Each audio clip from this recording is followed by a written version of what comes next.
Welcome, everyone, to our program today on Clean Office Looking Towards the Future, the new norm for the office. Please make sure to use the chat and question and answer tab for any questions you might have. You may also raise a hand, and what we can do is we can then unmute you towards the end of the presentation, and then Carolyn can answer your questions that way as well. Our program will be recorded today. Our speaker today is Carolyn Shelley. She is the principal of HF Planners. I would like to say too, she's also an ISM New Jersey member. Thank you. Carolyn is a lead AP leadership in energy and environmental design, accredited professional. She also earned the Certificate of Interior Design from the state of New Jersey. Carolyn has over 25 years of experience in facility design, by which she is dedicated to helping corporations maximize their work environment. She is involved with every project, whether it is as the account manager or the background support. Carolyn's involvement in each project helps ensure accuracy of all steps of the project to guarantee a quality design and lasting relationship with the client. She is currently studying for her change management certificate through Cornell University. Carolyn is recognized as a leading woman entrepreneur for 2017 by the Leading Women Entrepreneur and Business Owners Organization.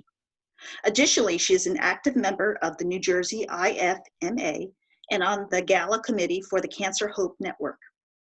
In 2010, HF Planners earned its WeBank certification as a diversified supplier. Carolyn is committed to the Women's President Educational Organization and regularly attends the national conference. She has been a board member for New Jersey IFMA NEANJ. So please welcome Carolyn. Great. Thank you, Kathy, and thank you for organizing the webinar, and thank you to ISM New Jersey for allowing us to present. We'll discuss the clean office, as Kathy mentioned. At HF Planners, we do office planning and interior groups and specializing in how offices are laid out, and especially so now with the impact of the coronavirus. So COVID-19 has been in our world, but soon we will be entering the COVID-19 world. And what does that mean? In order to do so, we need to take steps at our workplace to be prepared. I'm going to share my presentation, I hope, and walk you through the steps. Okay. So we all know how COVID-19 is transmitted by now, through the touching of surfaces and then our face, or by being in close contact with someone who has been infected and breathing their droplets. We are not experts on this, but we're guided by what the experts are telling us. So as we've gotten further into this quarantine, we're all realizing that it's impacting the supply chain. So just-in-time suppliers have been experiencing delays or even stopping manufacturing, and that may impact what you're ordering. Smaller firms, smaller suppliers may suffer permanent closure in this event, and how are you going to find somebody to fill their spots?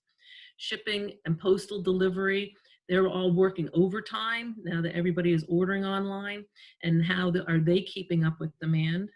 And even suppliers of personnel to companies, such as temporary employees or seasonal employees, are having a high level of disruption because they're having a hard time finding people to take their place. So when we're able to return to the office, what does all this mean, and how can we ensure a safe return? So an overall strategy needs to be created by the company, such as, are you staggering work hours? Some companies may require health and temperature screenings of the employees as they enter the space. If your office has an elevator access, you may be limited on how many people enter the elevator. You should be posting signs around your space as to what is expected of employees and visitors in the space. Some companies are, if they have multiple stairwells in their building, are allocating one stairwell for people climbing up the stairs versus one climbing down the stairs, so that there is limited interaction there. They're creating wellness rooms so that if somebody does need to be isolated, that there's a place to go until they can get the person safely out of the building. And then How do you identify or how do you eliminate the touch points throughout an office space? I'm sure all of you have recognized you're touching water bottles, you're touching doorknobs, you're touching faucets. Well, how can you eliminate some of these throughout your space? Are there new cleaning protocols that need to be implemented, and where are you going to get the supplies for these new cleaning protocols? How do you communicate all of this to your employees? And then how do you stay up to date on the CDC guidelines? So we're going to go into this. We've created a prototype office which addresses all of these concerns and more. This is a bird's eye view of an office floor plan. We've based the concepts on the CDC guidelines, which are currently in place and we are being updated regularly. Right now, a lot of people are working from home, and this new model may prove worthy of continuing it into the future, like Twitter just announced, or companies may implement staggered work schedules so not everyone is coming into the building at the same time or even on the same day. Let me walk you through the plan. At the top, the north wall, you'll see the two white cubes of the elevators. So when you exit the elevators, we believe floors are going to be marked with designated areas to stand in and capacity will be limited. As you exit those elevators, you're entering into the reception area, which then flows to the pantry, which is to the right. Adjacent to the pantry are the bathrooms and the locker area. As you go out through that space, we're located a wellness room, which is next to stairwell number 1. And as you turn the corner, you start entering into the work area, which is a mixture of open desks, conference space, private offices, and a collaboration area. And then again, as you round the corner, you come to the copier area and back to the elevators. So let's take each area separately to see how it has to change. Okay, some companies may require health screening of temperatures and a disclosure of your health conditions. So signage needs to be displayed properly so people know what to expect. And that's in your upper right corner. Upper left corner. Some companies may be installing UV sanitizing gates. So the pandemic has seen a creation of newer technology, one of them being UV lighting. Essentially the ultraviolet wavelength deactivates the germ's cellular structure of DNA and RNA so it cannot reproduce. So these gates are essentially what you walk through in an airport. You know, they're checking you there for guns and knives and stuff. This actually is the UV lighting that would encircle you so that it's going to kill off any of the germs on your clothing. The lower two pictures are displays of things I found on the web as what's going to happen in the elevator, hopefully just temporarily. The one on the right seems to be the better protocol where people are back to back in the space, and the one on the left are actually designated areas to stand in so that you're limiting your interaction. In this case, people are looking at each other, which I would think would go against what we need to do right now, but I think the blocking of the floor will be what is going to be anticipated here. So if you exit the elevator, you're going to come into the reception area, and the office rules are going to be changing. Companies will need to create signage to let people know what's going on with the new protocol, and you will want to protect your receptionist from the spread of germs by installing a clear screen on the desk, similar to what you're seeing now in the grocery stores. You may want to initiate a virtual check-in for visitors. And we've all been told to stand 6 feet apart, like the grocery stores are doing by marking the flooring with tape. Here we've designated a flooring transition in 2 different patterns to indicate the 6-foot demarcation. Upholstery should be wipeable. And in this case, we've selected a product called Silica, which is a fabric coated with silicone. The counter surfaces should be non-porous or anti-microbial to mitigate the spread of germs. And you can even address air concerns by installing an ionized air filtration system in the building. So in the upper left-hand corner, here is the signage to convey the new protocol in the space. In this case, it's telling you that this is a handshake-free zone. The center is the glass partition for the sanitary barrier. And you can retrofit an existing desk with these. There are a lot of them out on the market these days.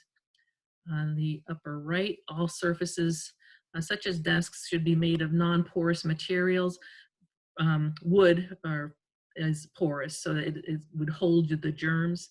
Antimicrobial properties are on quartz, copper, and high-definition laminates, so they don't absorb the germs and are easily cleaned. Copper in particular has an alloy surface that kills E. coli bacteria within just 1 to 2 hours, as opposed to like a stainless steel surface that the germs can survive on for weeks. In the lower right-hand corner is a virtual check-in kiosk. So this is can be programmed into your existing software, such as Microsoft Office, and it eliminates close interaction between the visitor and the receptionist. No need to hand over a card. They just punch in their information on who they're going to visit that day. The middle is the seating with the fabric with the silicone coating on top. This was developed 2 years ago by the healthcare industry. In this case, they're using fabrics that have more patterns on it. It's inherently antimicrobial and antibacterial for easy cleaning. It's also PVC free and meets the well building standards. And lastly, the ionizing air filtration unit can either be standalone or retrofitted into existing ductwork. It continuously cleans the air when bipolar ions attach to the air molecule and it is emitted into the ambient air. It purifies the air several times an hour, cleaning it of airborne germs such as flu, cold, virus and pollen, even mold spores. Okay, so as you leave the reception area, here we're showing that you would enter into the pantry area. So we've designated a place for deliveries where boxes and such can be placed when they are quarantined, similar to probably what you're doing at home with your groceries, so that you have an area designated for them to decontaminate themselves. We've designed the seating in the pantry to be monodirectional, meaning everyone is facing the same direction and not across from each other. And on the back counter, in order to decrease the spread of germs, we've specified hands-free items such as the faucet.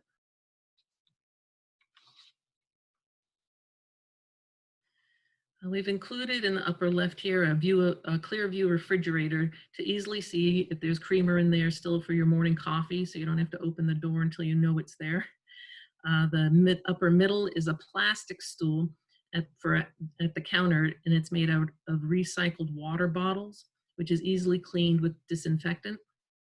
The upper right-hand corner is a hands-free soap dispenser, and anything hand-free eliminates touch points, so in the transmission of germs. So that's why we're recommending as many of these type of items in your space to retrofit them if possible.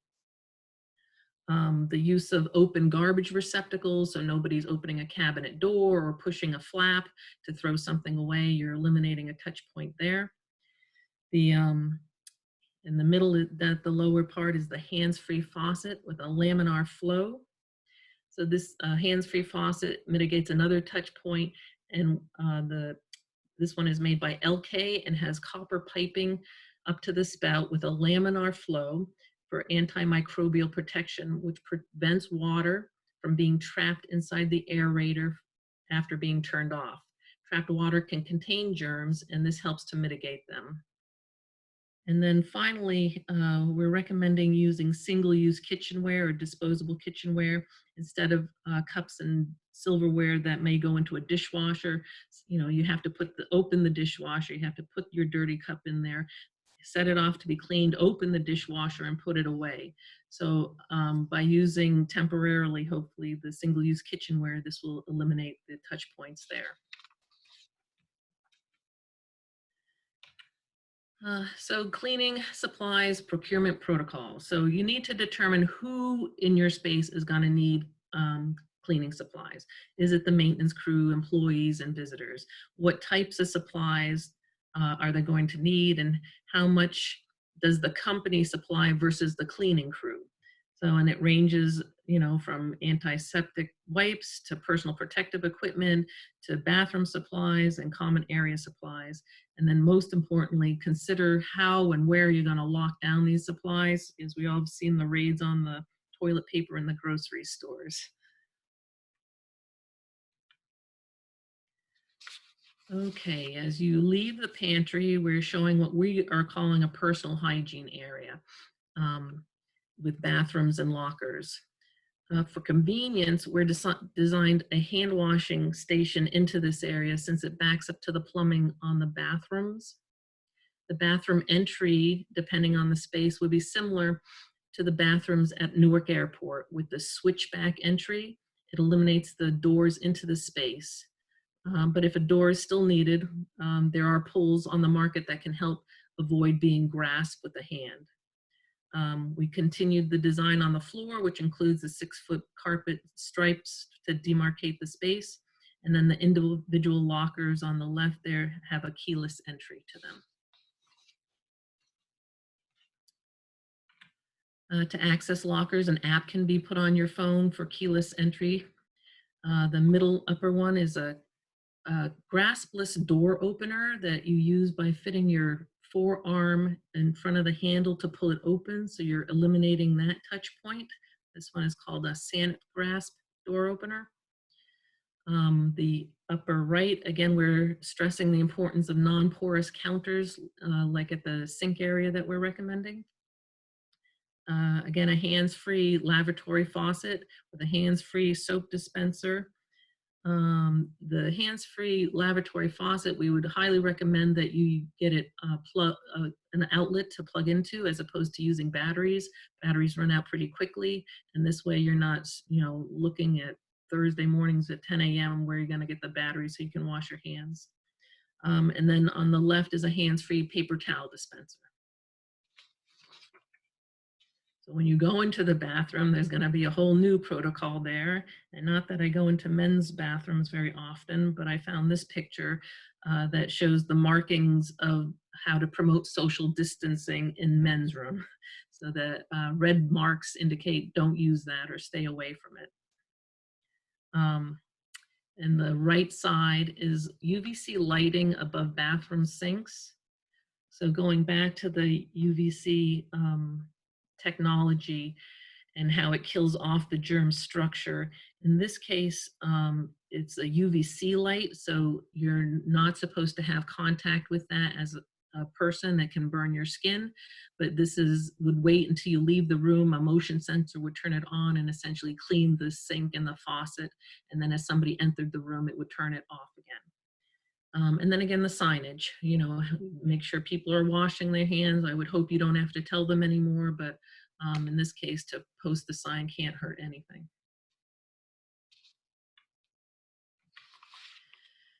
Okay, as you leave the bathrooms and move along to the work area, we've laid out the desks to be 6 feet apart, and again, monodirectional. So desks can be retrofitted with a protective screen in the front and to the side.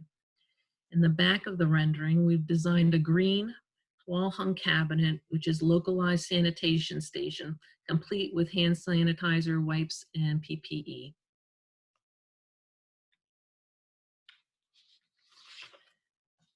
So with the infection prevention center at the sanitization station would house disposable masks, wipes, and hand sanitizer. These are units that can be wall hung or even freestanding that you would need to fit out what you see needed in your space.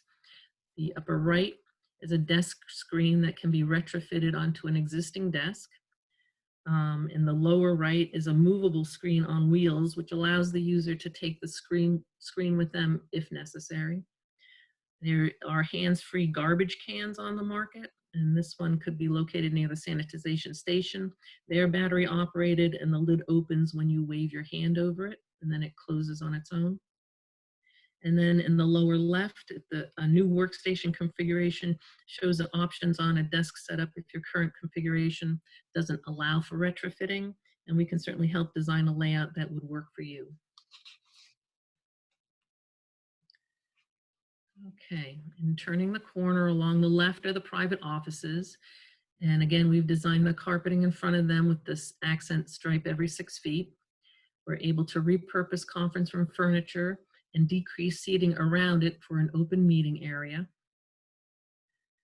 With all the hard surfaces being added, you'll need to be aware of acoustical challenges. And in this case, the lighting above the table has acoustical properties to it. We're adding plants between the desks in the back area, which filter air naturally.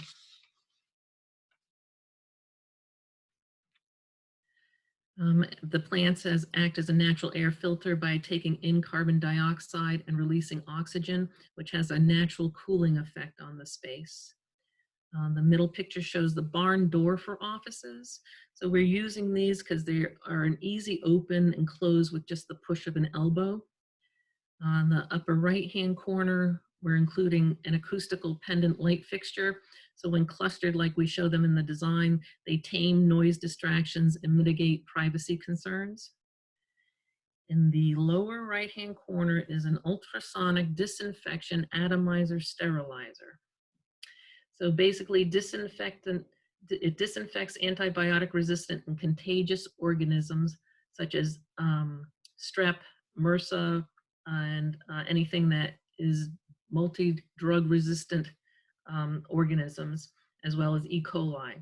It disinfects any room by deploying the machine into a space and is 99.97% bacteria free after 30 minutes. It uses a special food grade disinfectant to kill bacteria, viruses, and aerosol particles. And then in the lower left-hand corner, we show again the flooring transition with 6-foot spacing being demarcated.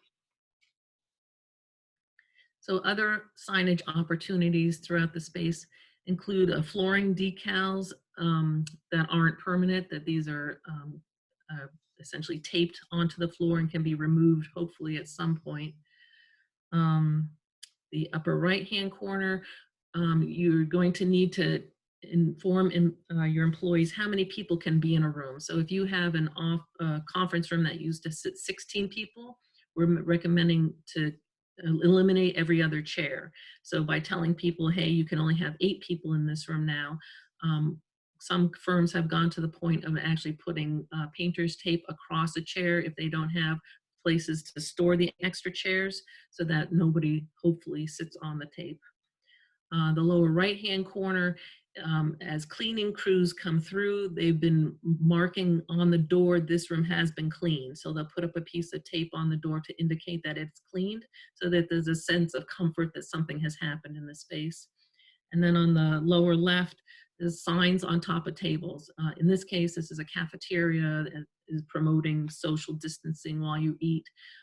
But you can, again, put it on conference tables as to how many people should be in the space just to communicate the proper use of the area. So signage is a big thing. Lastly, the hallway shows an open collaborative area which helps with airflow. This is again spaced 6 feet apart so people are away from each other but still working. Technology and connectivity can be incorporated into areas like these. In the far back corner, again, we've designated another green cabinet for a sanitization station, and the desks in this area are all facing monodirectionally or all in the same direction with the screens on front. I mentioned UV lighting earlier. There are portable units on the market that allow for full room disinfecting. The unit is rolled into the empty room and is turned on to clean it.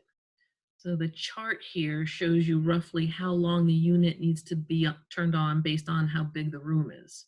So if you have a 2,000 square foot space, this unit would need to be turned on for 10 minutes. And it states that it would kill 99% of the viruses. So we've had a heat space evaluation done on our floor plan using this UV lighting treatment. The color on the chart reflects how many minutes it takes to disinfect an area.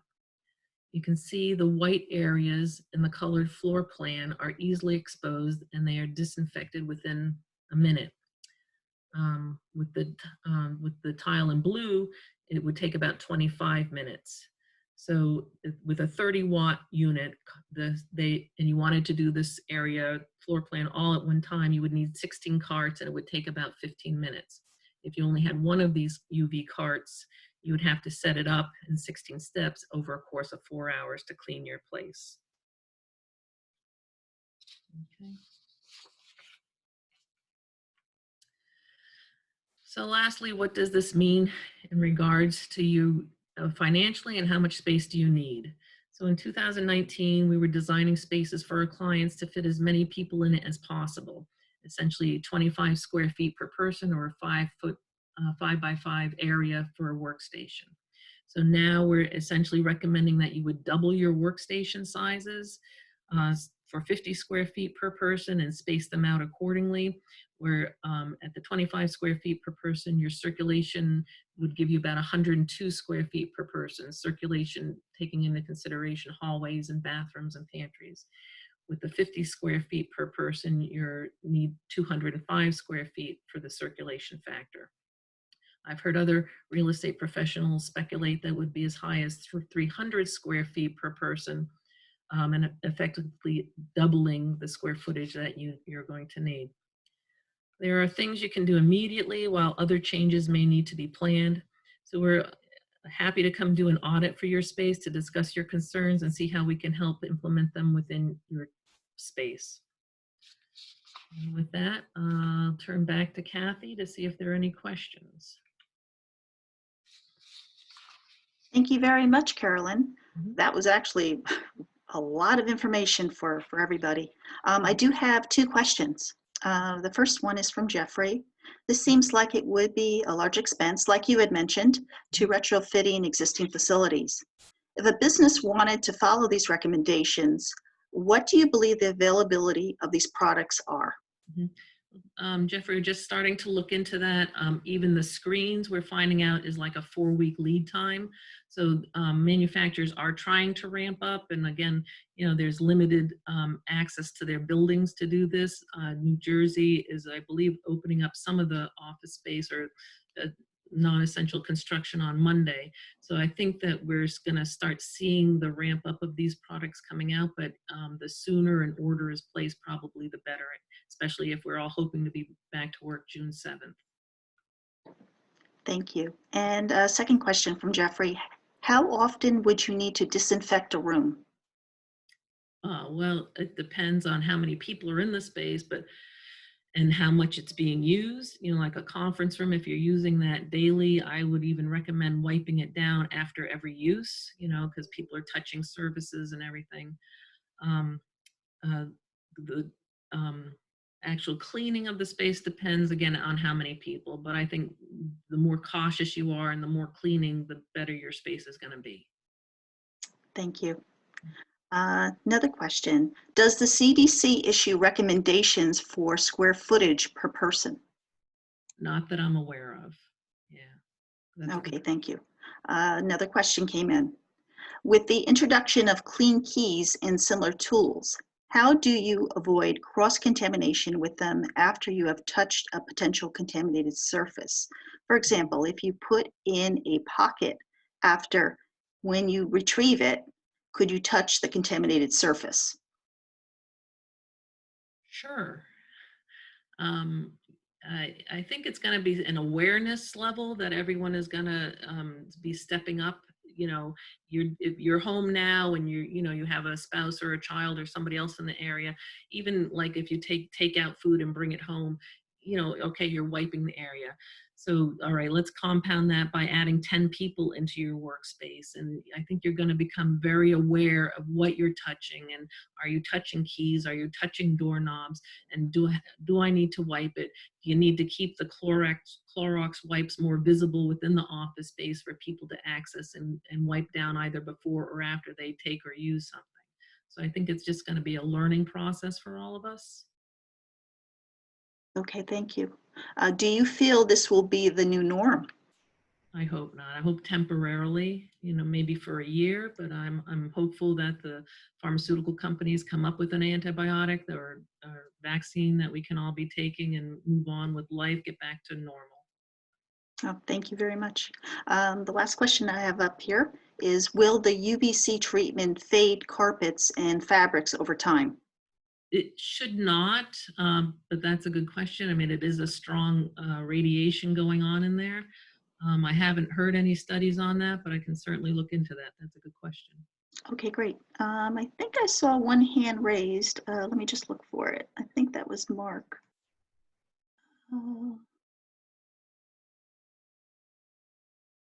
But it seems to have gone away. Okay, I think Mark had a question, but I'm not sure now. So his hand went down.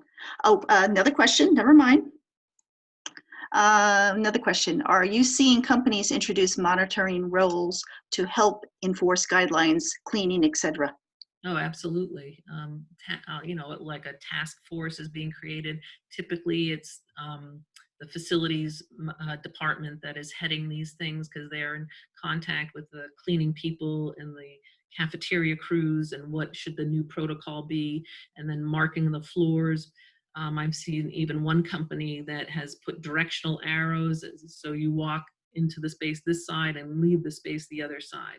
So there's a lot of things going on as to how to get people comfortable back in the space. Okay, thank you very much. Also, I did get a question, well, not a question, I did get a statement from Gus from DSI. He wanted to know, would you be able to send the PowerPoint to me and then I can send it out to whoever would request it? Sure, I'd be happy to. Okay, perfect. Thank you so much. Anything for anyone in Huddle County. Thank you very much. If anybody has any other question, oh, one more question. Here it is. This is the one from Mark. Any suggestions on preventing theft of wipes and sanitizer from the office? If products are visible and readily accessible, there is a big chance of theft. Yeah, there's a big chance of theft. I mean, the only thing I could recommend would be a lockable storage cabinet with limited people having the key, you know, but that could be a challenge. Thank you. Thank you. And yes, Tom, we will send you a copy of the PowerPoint as well. Actually, what I'll do is as soon as I receive it from Carolyn, I'll send it out to the entire group of attendees for today. Let me see. One more question. Oh, thank you. It was very informative. Now I know what to expect when I return to the office. I hope. Thank you very much. If anybody else has any other questions, please feel free to put them into the question bar. Yes, we will be sending out a copy of the presentation to everybody, so no worries. Okay, very good. Let me see. One thing on chat. Let me see what that is. Okay, just let me get over there. Just want to, I don't see it. It seems like the chat went away, so I'm not sure. Oh, it just said, thank you very much. Very good presentation. Thank you very much, Carolyn. Let me see if there's any more questions that we did not answer. No, it looks like we have gotten all the questions. And I do appreciate everybody joining us for today. I thought this was a very informative presentation as far as what's going to be happening in the future in the office landscape down the road. And preparing now is the time. Yeah, so thank you very much. And if anybody has any questions after you leave this presentation, you can always email ISM New Jersey and we will make sure Carolyn can answer that for you. So at this time, I'd like to say thank you for joining us today, and we will have a recording of the presentation as well.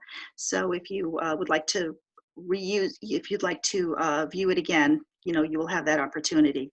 So thank you very much. Thank you, Carolyn, and thank you to everybody else in the audience. Bye-bye. Bye. Stay healthy.